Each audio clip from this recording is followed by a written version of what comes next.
বাংলাদেশ দল জিম্বাবুয়ের বিপক্ষে একমাত্র টেস্ট হেরেছে মাত্র 2.5 দিনে। 92 ওভার ব্যাট করেছে 2 ইনিংস মিলিয়ে। যদি লিটন দাস থাকতো, যদি রানা থাকতো, তাহলে কি অন্যরকম হতে পারতো? বাংলাদেশ ভালো করতে পারতো, জিততে পারতো, অথবা দারুণ লড়াই করতে পারতো।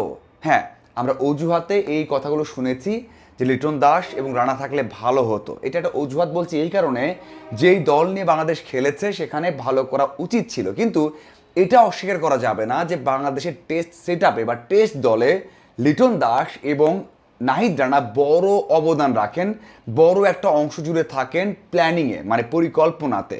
তারা দুজনেই পারফর্মার। এই যে অস্ট্রেলিয়া সিরিজ সামনে, সেখানেও বড় একটা ভূমিকা তাদের পালন করতে হবে। কিন্তু প্রশ্ন হচ্ছে এই দুইজনে খেলতে পারবেন কি পারবেন না। দুজনে ইনজুরিতে আছেন এবং কবে সুস্থ হবেন কেউই বলতে পারেন না। আসা যাক একটা একটা করে। সব শেষ ইনজুরিতে পড়েছেন নাহিদ রানা, এবং নাহিদ রানা ইনজুরিতে পড়েছেন সাইড স্ট্রেনে, মানে যেটাকে বলা হয় আপনার বা পাজরে। আর ওই বল করার সময় সেখানে ব্যথা পাবেনি। আমার নিজের হয়েছিল আমি খেলতে গিয়ে, বল করতে গিয়ে, এবং এই ব্যথা যারা মানে পড়েন, যারা এই ইনজুরিতে পড়েন তারা জানেন যেটা কতটা কষ্টের, মানে এটার থেকে সুস্থ হওয়া কতটা কঠিন। যদিও বিসিবি থেকে বলা হচ্ছে যে 3 সপ্তাহের মধ্যে সুস্থ হয়ে যাবেন। যদি হয়ে যান, 3 সপ্তাহ বল করতে না পারেন, রিহ্যাবে যেতে হয়, তাহলে তিনি মানে নাহিদ রানা একটা টেস্ট মিস করছেন, এটা অনেকটা নিশ্চিত, অনেকটা নিশ্চিত। তাহলে কেন নাহিদ রানাকে আমরা মানে পাঠালাম, কেন আমরা তাকে খেলালাম জিম্বাবুয়ের বিপক্ষে ওডিআই এবং টি-20-তে, যখন আমরা জানি যে আমাদের বোলাররা খুব বেশি ওয়ার্কলোড নিতে পারেন না। হ্যাঁ, আমরা ওয়ার্কলোড ম্যানেজমেন্ট সম্পর্কে শুনেছি, বিসিবি খুব দারুণভাবে এটাকে ম্যানেজ করছে। কোন বোলার সপ্তাহে 3 দিন বল করবেন না 4 দিন বল করবেন, কয়দিন রেস্ট করবেন, কয়দিন ওয়ার্কআউট করবেন, সব কিন্তু লেখা আছে। কয় ওভার বল করছেন, কীভাবে বল করছেন, কতটা পেজ দিয়ে বল করছেন, সব কিন্তু মেজারমেন্ট আছে বা পরিমাপ করেই কিন্তু তাদের ওয়ার্কলোডটা ম্যানেজ করা হয়। তারপরে অনেকজন দেখি যে আমাদের ক্রিকেটাররা স্টার্ক, হ্যাজেলউড অথবা কামিংসের মতো স্ট্রং না। তারা তো একটা সিরিজে 4 থেকে 5টা টেস্ট খেলে ফেলে 1 মাস বা 1.5 মাসের মধ্যে। বাংলাদেশ অতটা স্ট্রং না, সেই ক্ষেত্রে আমরা কি একটু কেয়ারফুল থাকতে পারতাম না? আমরা কি পারতাম না টি-20-তে বিশ্রাম দিতে? অবশ্যই পারতাম। আবার আবার নাহিদ রানা বলতে পারতেন যে আমাকে বিশ্রাম দেন। এই সব বিষয় অবশ্যই মাথায় রাখা উচিত ছিল। তবে মেইন বিষয় হচ্ছে তার ট্রিটমেন্টটা শুরু হয়নি।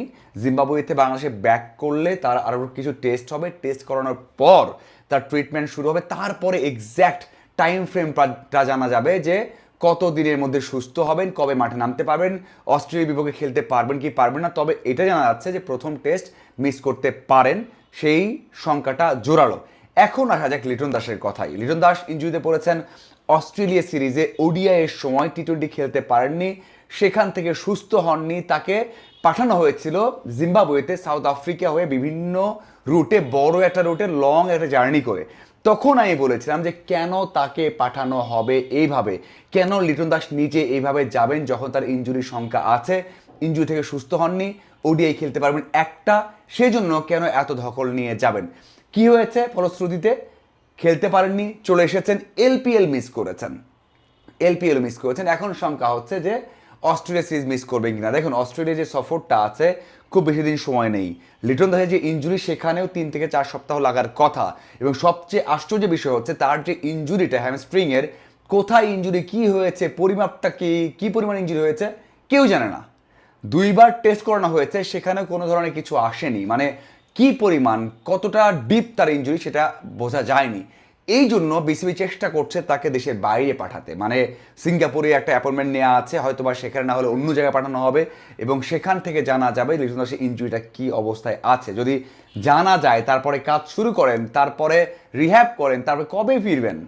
লিটন দাসের সংখ্যাটা আরও বেশি জোরালো যে লিটন দাস খেলতে পারবেন না অস্ট্রেলিয়া সিরিজে, যে অস্ট্রেলিয়া সিরিজটা স্বপ্নের মতো সবার কাছে। বাংলাদেশ প্রায় 23 বছর পর সেখানে টেস্ট খেলতে যাচ্ছে, এবং টেস্ট খেলবে ভালো করে, ভালো একটা হাইপ আছে।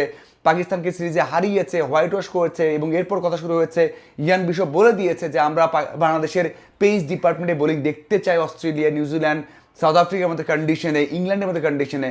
সেখানে বাংলাদেশ ইনজুরিতে ফেলে দিয়েছে নাহিদ রানাকে, সেখানে বাংলাদেশের ইনজুরিতে আছেন লিটন দাস, যিনি কিনা স্তম্ভ, বা যে সময়টা রান খুব ভালো তোলেন, দ্রুত তুলে অপোনেন্টকে চাপে ফেলেন। ঋষভ পান্ট যেই কাজটা করতেন অস্ট্রেলিয়াতে গিয়ে, সেই কাজটা লিটন দাস করতে পারতেন। হ্যাঁ, এমনটা নয় করবেনই। আপনি বললেন ভাই কার সাথে কার তুলনা করেন, কিন্তু বাংলাদেশের প্রেক্ষাপটে বাংলাদেশের একাদশের তুলনা করলে বাংলাদেশে যারা আছেন তার মধ্যে তো লিটন দাস বড় তারকা, টেস্টে তো বড় তারকা। আপনি যেই ব্যাটিং লাইন আপ দেখেন, যে এখানে সাদমান বলেন, জয় বলেন, সেখানে তামিম বলেন, সেখানে শান্ত বলেন, মুমিনুল বলেন, মুশফিক বলেন, লিটন বলেন, এই নামগুলোর মধ্যে লিটন কিন্তু বড় একটা নাম এবং ভালো খেলে থাকেন। তো সেই দিক থেকে অন্যদের ওই কন্ডিশনে কেমন করবে তার থেকে বড় হচ্ছে লিটন দাস ভালো করতে পারেন। এই অস্ট্রেলিয়াতেই লিটন দাস তার টি-20-তে বেস্ট ইনিংসটা খেলেছিলেন, তার সেই আত্মবিশ্বাসটা আছে। সেই লিটনকে আমরা মিস করতে যাচ্ছি সম্ভবত। দেখুন, মানে দুইজন বড় তারকা, বাংলাদেশের টেস্টের যে পরিকল্পনা হয়, যে রূপরেখা হয়, সেখানে এই দুজন বড় একটা অংশ জুড়ে আছে। যদি এই দুজন না থাকে, তাস্কিন যদি 2 টেস্ট খেলতে না পারেন, তার তো 2 টেস্ট খেলানো কঠিন বিষয়। ওইরকম কন্ডিশনে টানা বল করবে, তার মানে এখানে শরীফুল রিহ্যাবে আছেন, ব্যাক করবেন নিশ্চিতভাবেই। যদি রানা খেলতে না পারেন, সেখানে তাসকিন যদি একটা টেস্ট খেলতে পারেন, মানে পুরো যে বোলিং লাইন আপটা, বোলিং সেট আপটা, সেটাতে বড় একটা ছেদ পড়ে। আর এখানে বড় দোষটা বা দায়টা আমি বিসিবি দেখছি ওই কারণে, যখন আমরা দেখছি যে নাহিদ রানা এই লোডটাই নিতে পারবে না। হয়তোবা অন্য বোলারদের জন্য ঠিক আছে, অন্য দেশি বোলারদের জন্য ঠিক আছে, কিন্তু নাহিদ রানার জন্য ঠিক নেই। তাহলে কেন তাকে সে ওভারলোডটা দেওয়া হলো? এবং বিশেষ করে জিম্বাবুয়ের বিপক্ষে যখন আমাদের হাসান মাহমুদ, যখন রিপন মণ্ডল আছে বাইরে সাইড লাইনে, তাদেরকে না খেলিয়ে কেন রানায় খেলাতে হবে? এটা বড় একটা বিষয়। আর লিটন দাসকে কেন জিম্বাবুয়েতে পাঠানো হয়েছে, এটা আমার বড় একটা প্রশ্ন। এই কারণগুলোই কিন্তু বড় একটা ভূমিকা রেখেছে এই দুজনের সংখ্যায়। এবং দুজন খেলতে পারবে কিনা সেটা বড় একটা বিষয়। দুজনেই প্রথম টেস্ট মিস করতে পারেন, ভাগ্য ভালো হলে একজনকে আমরা দ্বিতীয় টেস্টে পেতে পারি। এটা এখন পর্যন্ত বাংলাদেশ ক্রিকেট বোর্ডের মেডিকেল যে টিম আছে তাদের আভাস দেয়া এবং বিসিবি থেকে আভাস দেয়া। যদি এমনটা হয়, আপনি কাকে দোষ দিবেন, কি বলবেন, অবশ্যই জানাবেন। ধন্যবাদ সবাইকে।